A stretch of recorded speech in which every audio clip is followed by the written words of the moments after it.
Oumuamua is gone now.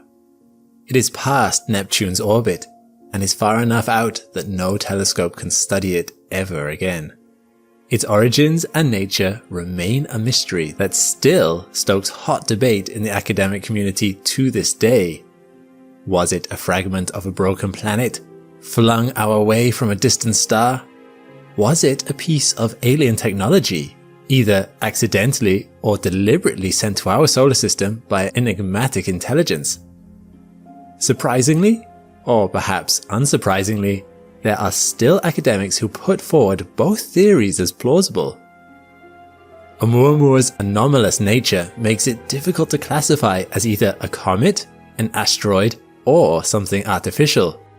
But it might be important to reach such a classification, as 6 new objects have been detected in our solar system that share Oumuamua's most bewildering trait, its ability to accelerate, with no clear explanation for where such acceleration is coming from.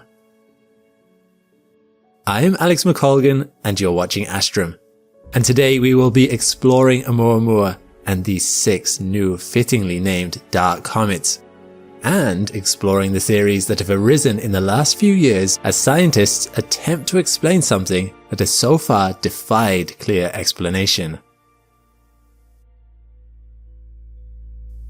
As a quick recap, Oumuamua is the first recognized interstellar object to arrive in our solar system.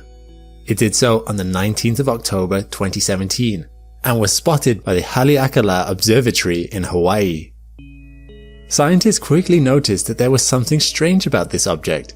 It was small, perhaps between 100 and 1,000 meters long, and was believed to have an unusual shape, perhaps a cigar or a flat dish.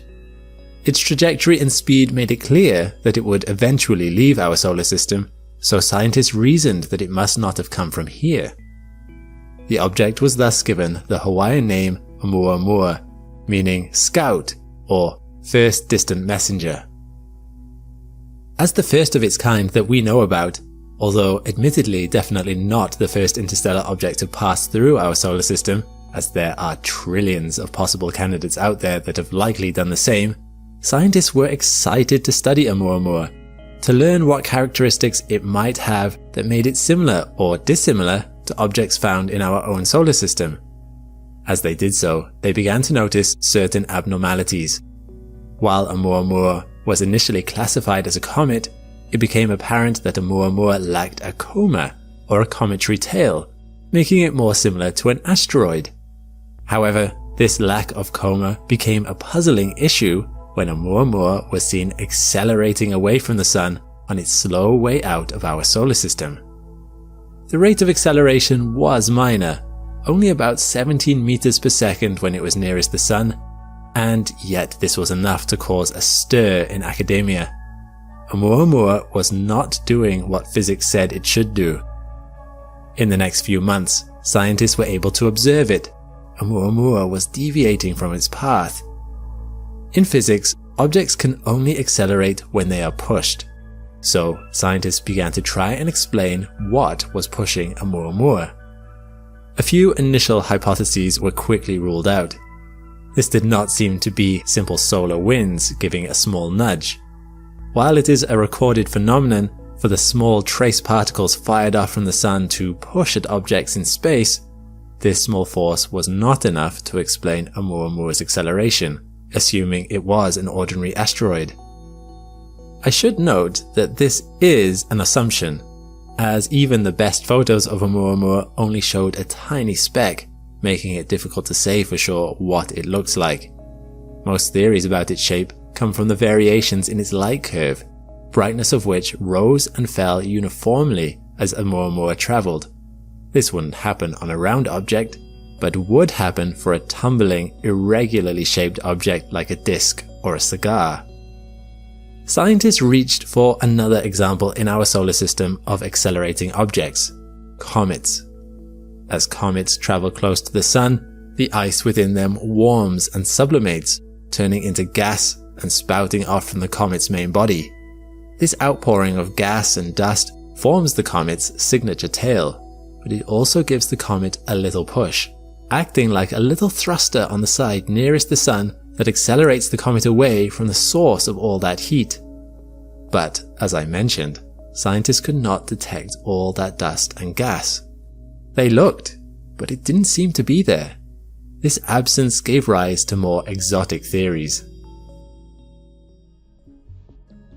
Let's take a look at an argument between two theorists with two theories.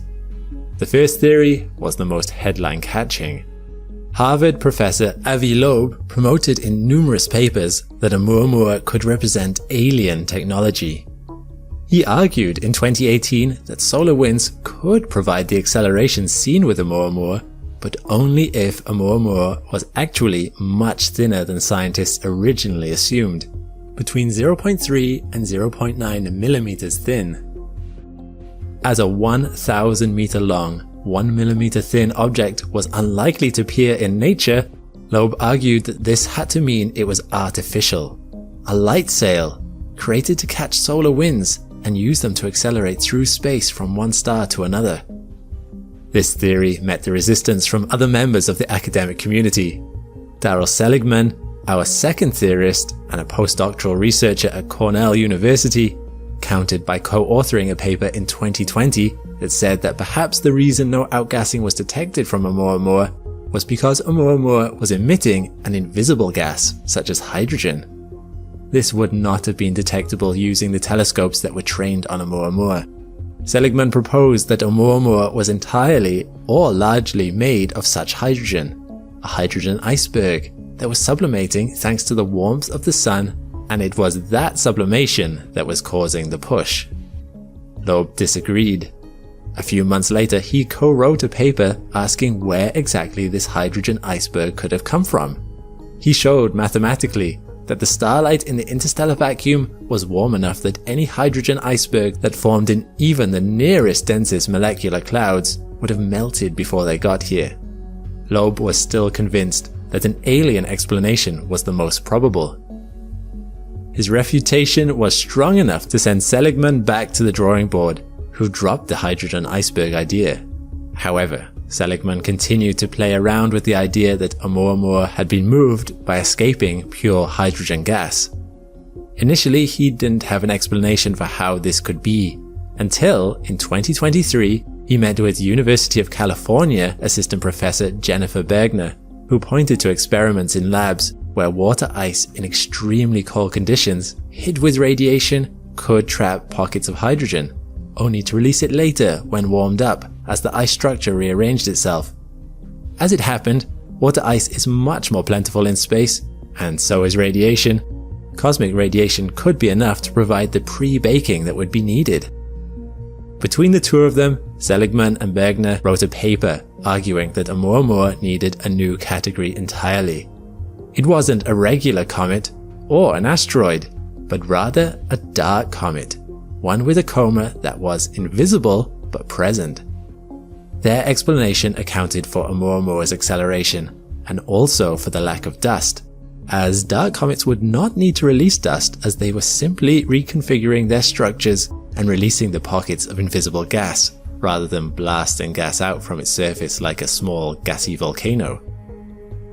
While this was not enough to convince Loeb, who co-authored 2 more papers in the next month that accused Seligman of bad maths while also continuing to push his alien spaceship model, Seligman was already considering the next step in his own logic. He began to wonder, if Oumuamua represented a dark comet, could there be other dark comets out there?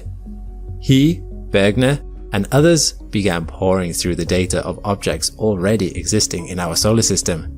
They might not be interstellar, but was anything else in the solar system accelerating when it shouldn't be? Sure enough, they found 6 that matched their criteria. 6 objects that showed non-gravitational, non-solar wind-based acceleration that couldn't be explained away by any known mechanism. These objects were small, some just as tiny as 3 meters across. They looked like asteroids and didn't have remarkable features. They were near-Earth objects, all orbiting close enough to Earth that missions to them were extremely viable. and they were all exhibiting signs of acceleration. To be clear, such acceleration was very minor, small enough to have been overlooked previously. These objects aren't zipping around the solar system from planet to planet like spaceships. They are not interstellar objects. But, just like Oumuamua, science cannot currently account for their motion, especially given that they do not have any visible signs of outgassing. And intriguingly, one of them is already scheduled to be visited by 2031.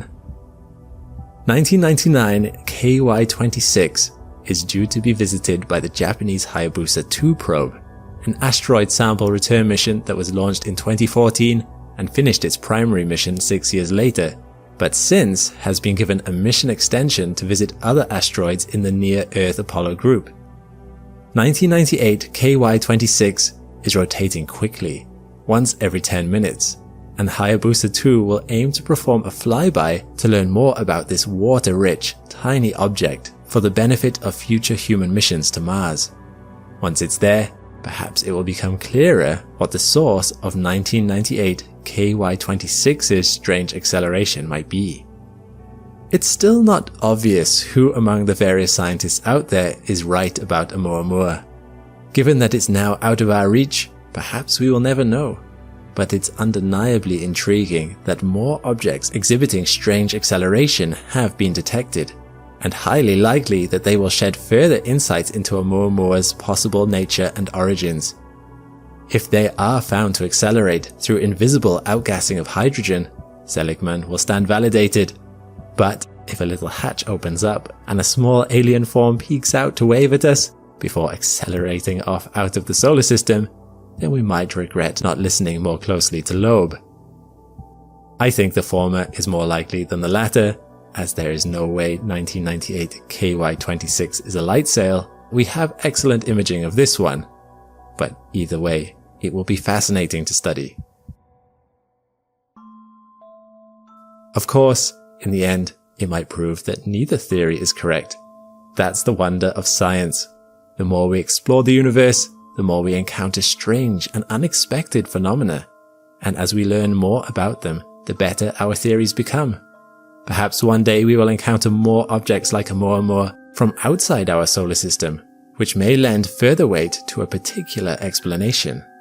The search, even for dark objects that currently act under invisible forces, always fills me with a marvelous curiosity. Once 2031 rolls around, perhaps that itch for answers will be scratched. Or perhaps we will simply be faced with more questions. Only time will tell. Can you throw a ball powerfully enough that you would turn around and catch it as it came back to you from the opposite direction around the world? This somewhat tongue-in-cheek question is actually a valid thought experiment that lets you explore some interesting quirks about Newtonian laws of gravity for objects in orbit. Perfect if you want to catch out any dark comets that are behaving unusually around our sun. The sponsor of today's video, Brilliant, posed this idea to me in their course on gravitational physics, and I was once again impressed by its simple and engaging user interface and the intuitive way Brilliant helped expand my knowledge. Brilliant teaches thousands of lessons on STEM subjects, with new interactive classes added monthly. If you are interested in learning more about the universe or developing skills, why not check them out by clicking my link in the description below. Everything they offer is free for the first 30 days, and the first 200 of you will get 20% off Brilliant's annual premium subscription. Be sure not to miss out. Thanks for watching. If you missed the first Oumuamua video, check it out here. And thanks to my patrons and members for your support. If you want to access these perks and have your name added to this list, check the links below. All the best, and see you next time.